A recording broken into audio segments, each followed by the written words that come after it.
My name is Stephan Hankammer. I'm Assistant Professor for Sustainability Management and Sustainable Entrepreneurship at Alanus University of Arts and Social Sciences in Bonn.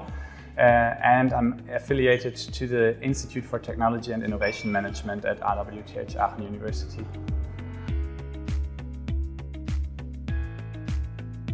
Well, a growth skepticistic view is based on the assumption that decoupling economic growth and environmental destruction, resource usage, is not possible, or at least not possible, well, in a short enough time. What we see in reality, or what we have seen, is rather unsustainable developments. So CO2 emissions have not decreased, resource usage has increased, environmental indicators will go in the wrong direction. So we do not see absolute decoupling until this very moment, and the environmental threats are getting higher and higher, and therefore we need a very optimistic worldview to imagine that technology and innovation will save us. Well, I think the first thing is that they understand that efficiency isn't everything, and that very often efficiency gains are, let's say, eaten up by an increased amount of products that are sold. And therefore that's not everything. And they also have to think about the absolute reduction of resources that they use.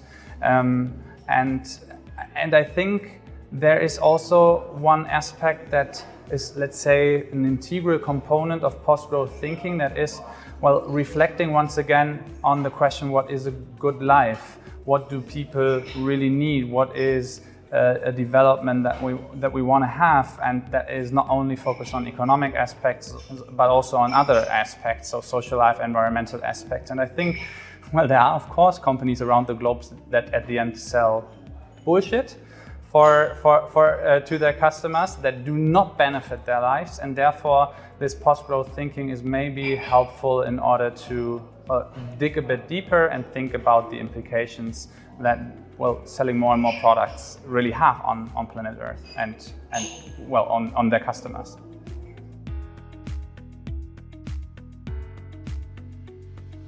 Well, that's not easy to imagine. It's probably different in many aspects when we talk about, let's say, a degrowth or post-growth society, and not only a post-growth or degrowth business model. So it's a broader discourse that we need to have. Of course, I think one part of it is the paradigm of less is more. And I think if we all look at our everyday lives, we sometimes see that, well, doing more and more and more and having to deal with more and more things and working more does not really make us, well, more satisfied.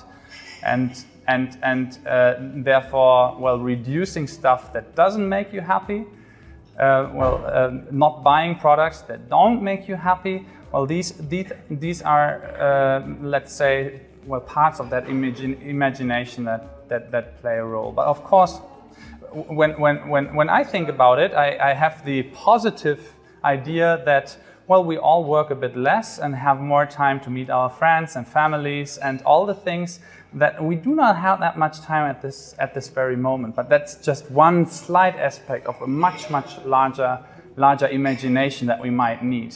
Well, one thing, what they claim is, in the post-growth world, we need post-growth by design, not by disaster. We might result in a situation, that's their key point, that we have exactly that situation, but not designed, but it just happened because our natural system collapsed and so on.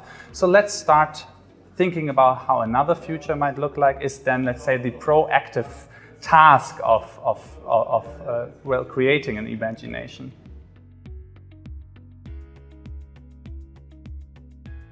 Also not so easy. I mean, when we see climate catastrophes or natural catastrophes at the moment in Germany, we had something like that flood catastrophe. We had in other areas of the world bushfires and so on. Well, then people see that their environment around them is in danger, and I think this is something that changes something. But I don't think that this is a great worldview to think, well, we have to wait until we see the catastrophes and then we do something. So we need to create an imagination how a better world looks like, And this should convince other people.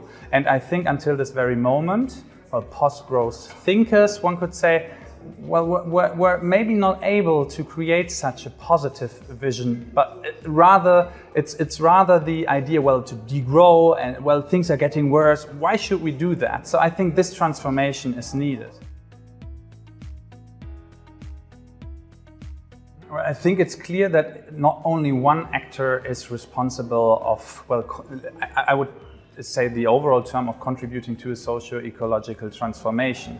There are many actors that are involved in this process. And of course, environmental regulation is one important aspect, because we notice that, well, companies have difficulties, let's say it that way, to change their business model, to ex-novate, one could say, business models that are, at least with regard to the environment, not very useful.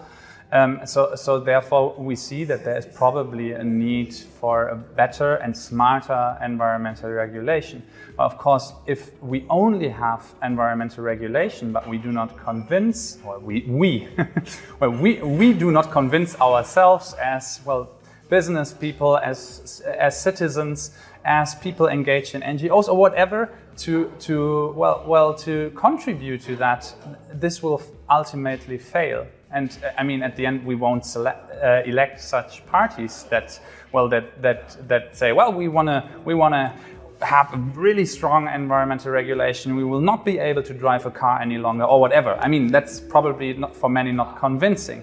So that means we need to have an interplay between business, society, regulation, politics, and so on. And of course, not only on a national level, but also on an international level, because otherwise we have got this typical problem of the prisoner's dilemma. So one country does this regulation, but I mean, we're talking about international climate crisis or international environmental crisis, and then we will not really solve something. So it is a process with many actors on many levels, internationally and nationally, that is required. But I think also for the green growth idea, no, that's a similar aspect. If we say we want to go all into green growth, then we need an international regulation, an environmental regulation that incentivizes, well, greener behavior. That's the case for both aspects.